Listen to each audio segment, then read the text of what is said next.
እኔ ወደ አዲስ አበባ ዩኒቨርሲቲ የመጀመሪያ ዲግሪ ለመማር የገባሁት በእኛ አቆጣጠር 1981 ዓመተ ምህረት ነው።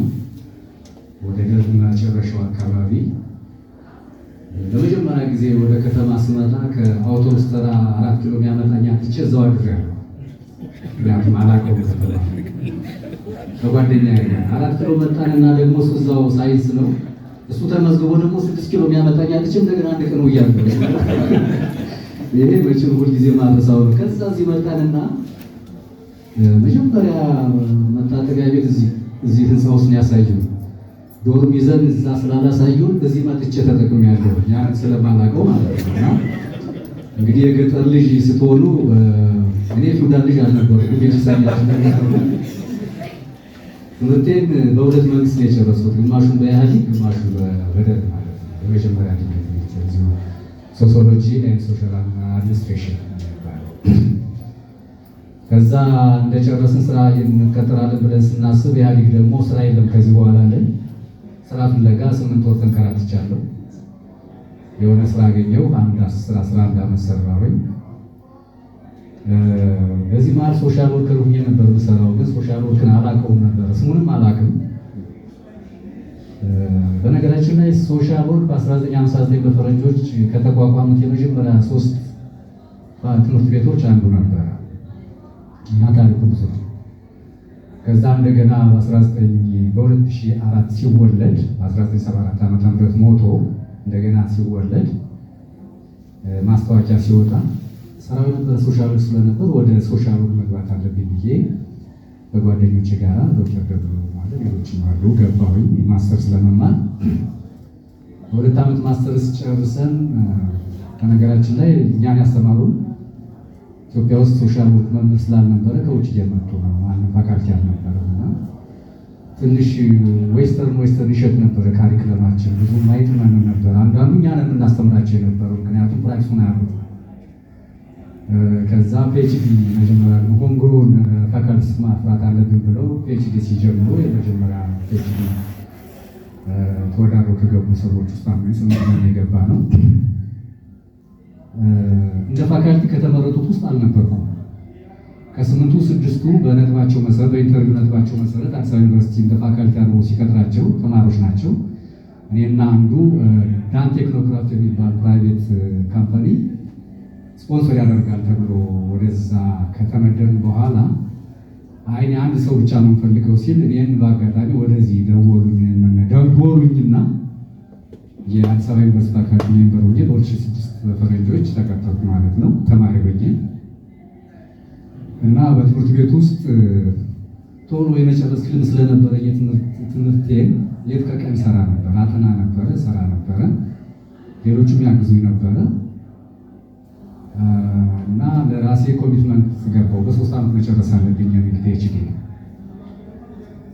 ነሐሴ 2016 ጀምሬ ነሐሴ 2009 ዲዘርቴሽኔ ለዲፈንስ ብቁ ነው ተብሎ አፕሮቭ ተደረገ። ስለዚህ ዓላማዬን አላሳካሁም፣ አሳክቼ ነበር ማለት ነው።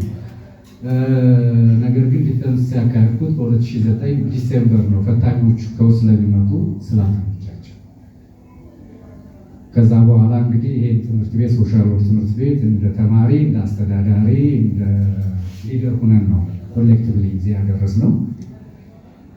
ከዛ በ2016 ሁለተኛ አሶሺየት ፕሮፌሰር ሆንኩኝ። እኔ ቀስ ብዬ ነው ከፒኤችዲ በኋላ ቀስ ብዬ ነው የሄድኩት። እንደ ሌሎቻችሁ አልፈተንኩም። በቅርቡ አሁን ደግሞ ያው ሙሉ ፕሮፌሰር ሆኛለሁኝ። ታሪክ ይሄን ይመስላል። ሌላውን ታሪክ ትቀጥል ምናልባት ስለደከምን አሁን ስለራበን ማሰልቸት ይሆናል። ስለዚህ 75ኛው ዓመት ነው አይ ቲንክ ምደርስ ይመስለኛል። ለመቶኛው ግን አይታወቅም። ስለዚህ ያን የምገናኝ እላቸዋለሁ። አመሰግናለሁ። እሺ፣ እናመሰግናለን። ጋሽ ልቤ እንዴት ዋላችሁ? በጣም ይገርማል። እንደነ ፕሮፌሰር ሰለሞን ፕሮፌሰር ተሰማ ጋር ቆሞ እዚህ ያለፍንበትን ጊዜ መናገር ለእኛ ለትናንሾቹ ልጆች ትንሽ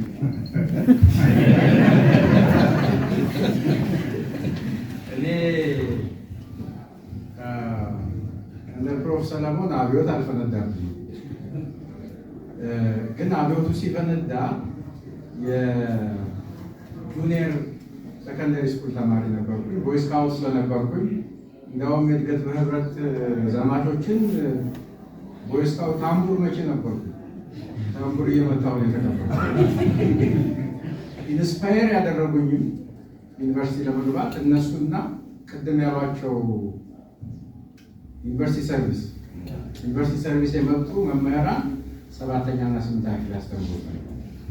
ስለዚህ ትልቁ ነገር ወደ ዩኒቨርሲቲ አትራክት ያደረገኝ እነሱ የሚናገሩት እንግሊዘኛ። የገጠር ተማሪዎች ሆናችሁ ካያችሁት ትልቁ ቁም ነገራችን እንግሊዘኛ ነበር። እዚህ ይለኛል ያን ጊዜ እዛ ያስተማረኝ ከ30 ዓመት በኋላ እዚህ ድራፍት ቤት አግኝቷል። ከዛ የዘለለ የትም አልሄደ ማለት ነው። ስለዚህ ያው እንደምታውቁት በዚያን ጊዜ ሰነፍ ተማሪ እዚህ ዩኒቨርሲቲ ሊመጣም አይችልም። ብዙዎቻችሁ ስለምታውቁ ገና ፐርፎርም የምናደርግ ነበርና ዋሴ እንዳልከው እኔ አብሶርሽን የምታውቋላችሁ እዚህ ውስጥ አፕላይድ ሶሲዮሎጂ ልክ በኃይለ ሥላሴ ጊዜ ደርግ እንደመጣ የሶሻል ወርክ ትምህርት ቤት ሲዘጋ በዚያን ጊዜ የነበሩት መምህራን ጥበበኞች ነበሩ። እነ ፕሮፌሰር ስዩም እነ ፕሮፌሰር አደርጋቸው ነበሩና ይሄኛው የካፒታሊስት ትምህርት ነው ተብሎ ኦሪንቴሽኑ ኢንዲቪጁዋሊስቲክ ነው፣ እኛ ኮሚኒቲ አቀፍ የሆነ ስራ ነው የሚፈልገው ትምህርት ነው የሚፈልገው ሲባል ሶሻል ወርክ ተዘጋ። ሲዘጋ ግን እነሱ ምናደረጉ ካሪኩለም ሲቀርጹ የአፕላይ ሶሲዮሎጂ ብዙ ኮርሶችን ከዛ ውስጥ አውጥቶ ሶሲዮሎጂ ውስጥ አስገባ። ስለዚህ በከፊል ትንሽ ነበር። ያኔ ትዝ ይላችኋል ኢህአዴግ ሲገባ ደርግ የት ነው ያለው ሲሉ ጋዜጠኞቹ ትንሽ ቤተ መንግስት ውስጥ አለ ብለው ነበር። ትንሽ ሶሻል ወርክ አፕላይ ሶሲዮሎጂ ውስጥ ነበር። ያንን እንደጨረሱ እንደ ዋሴም ስላልፈለኩም እጣ አውጥተን ነበር የተከተለው። በዚያን ጊዜ ስራ መፈለግ የለም። ስለዚህ መንግስት መስሪያ ቤት ገባሁኝ እና ብዙውን ጊዜ ነው ያሳለፍኩት ዴቨሎፕመንት ሴክተር ውስጥ። እጅግ በጣም ደስ የሚለኝ ነገር ምንድን ነው?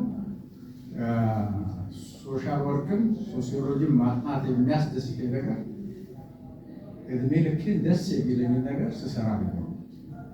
ህፃናትን ስንረዳ ሴቶችን፣ አካል ጉዳተኞችን እና የማህበረሰብ ክፍሎችን ስናደራጅ ስለቆየ ፕሮፌሽኔን አንዱ በዚህ በጣም ወደዋለሁ። ከዛ በኋላ ያው ድሮ ደህና ከነበራችሁ ዩኒቨርሲቲ መግባት መቼም ሁላችን ማስፓየር የምናደርገው ነው። ፒኤችዲ ማለት የአንድ ኢንተርናሽናል ድርጅት የኢትዮጵያ ካንትሪ ሪፕሬዘንታቲቭ ሆኜ እየሰራሁኝ በዚያን ጊዜ ዛሬ ስንት ዓመት ነው? 20 ዓመት ምናምን ያልፋል ይመስለኛል። 25,000 ብር ደሞዝ ነበር። እዚህ ገባሁኝና ለፒኤችዲ ስገባ ገንዘብ አጠራቅሜ እየከፈልኩ እማራለሁ ብዬ ነው የገባሁት። እዚህ ስንመጣ ግን ሶሻል ወርክ አዲስ ስለነበረ እኛ ለጊዜው የለንም እየከፈለ የሚማር ሰው፣ የምትቀጠር ከሆነ በዙ ቀጥል ተባለ። ስለዚህ ስንት ተቀጠርኩ መሰላችሁ? በማስተርስ ሌቨል 1700 ደስ አይልም? ኮሚትመንት እና በዛው እዚሁ ቀረሁኝ። ብዙ ልጆች አፍርተናል። ትምህርት ቤታችንን ማጠናከረናል። ለዚህ ለከፍተኛ ደረጃ ደርሷል። ከባችለር ጀምሮ እስከ ፒኤችዲ ድረስ አሁን እናስመርቃለን። እንግዲህ የኔ ታሪክ ይህንን ነው የሚመስለው። ሌላው በደጋግመው በፕሮፌሰር ዋሴና በእነ ፕሮፌሰር ሰለሞን መካከል ስላለው እንግዲህ ያንን መድገም ነው። አመሰግናለሁ። አንድ ጌታ ይዛጋ። እሺ አንተ ጋር ከኔ ጋር ሁለት አመሰግናለሁ። እሺ ይናገሩ። አይ ቲንክ ይሰማል። እንደምን አደራችሁ? እንኳን ለዚህ ቀን አደረሳችሁ። አወቀ እባላለሁ። አወቀ ሞገስ ዘንድሮ አስፓየር ፒኤችዲ በዶክተር አለሙ አድቫይዘርነት ፒኤችዲ ለመያዝ አስፓየር እያደረኩኝ ነው። ብዙ የቤተሰብ ኮሚትመንት ነበረኝና ሳገባም ሲወለዱ ልጆች 10 ነኝ አለች 9ን ሳስተምር ትዳር ላይ ከባድ የሰማኝ ሶሻል ወርክ ሰው ይሄን ቢያጠር ብስል ሶሻሎጂ ላይ እና አሁን መናገር ፈለኩት መሰላችሁ ዩናይትድ ኔሽን ከ21 ዓመት በላይ ዩናይትድ ኔሽን I know some of you and some of my colleagues በትምህርት ብቁ ሲሆኑ ዩናይትድ ኔሽን መግባት ይችል ነበር ኢንተርናሽናል ኤንጂኦ መግባት ይችል ነበር ብለው ሪግሬት ያደርጋል። ዘሪቨር ሲስተም ዩናይትድ ኔሽን ተቀጥሬ በ3ኛው ዓመት ባሌ ፊልድ ወጥቼ የባሌ ጎባ ህዝብ ዶክተር ጌታቸው ዋቆ የሚባል ጓደኛዬ ጋር ነበር ነው የባሌ ህዝብ ሰላም ይሰጥ ለምን ጌታቸው ዋቆን እኔ ነበር የቀጠርኩት ወይ እሱ ከተቀጠረ በኋላ ሮቤ ላይ የህፃናት ሞት 3 እጥፍ ፔዲያትሪክስ ነው። ይሄ ምንድነው? ያኔ ለደሞዝ ስንል ፎቅ ለመስራት 1-2 መኪና ለመግዛት ስንል እንገባለን እንጂ ትልቁ ብሬን ድሬን ዩናይትድ ኔሽን ነው። You should be proud of having worked for the university. Academic contribution massive ነው ማሲቭ። በጌታቸው ዋቆ በዶክተር ጌታቸው ዋቆ የተረዳሁት እንዴት ሶሳይቲ ማገልገል ስንችል ለደሞዝ ለልጆቻችን ጥሩ ትሪት ብለን እንዴት ወደ ዩኤን ኢንተርናሽናል ጆርናል ኮሚኒቲውን ዲፕራይቭ እንደምናደርገው። ስለዚህ ዩናይትድ ኔሽን ያልገባ መሆን ኢንተርናሽናል ኤንጂኦ 2 ሰርቻለሁ ፋርም አፍሪካ ዩኬ ሴቭ ዘ ችልድረን ዩኤስኤ ሪግሬት አያስፈልግም። ቅድም ዶክተር ፕሮፌሰር ሰለሞን እንዳለው ድጋሚ ብትወለዱ ድጋሚ ዩኒቨርሲቲ አመሰግናለሁ።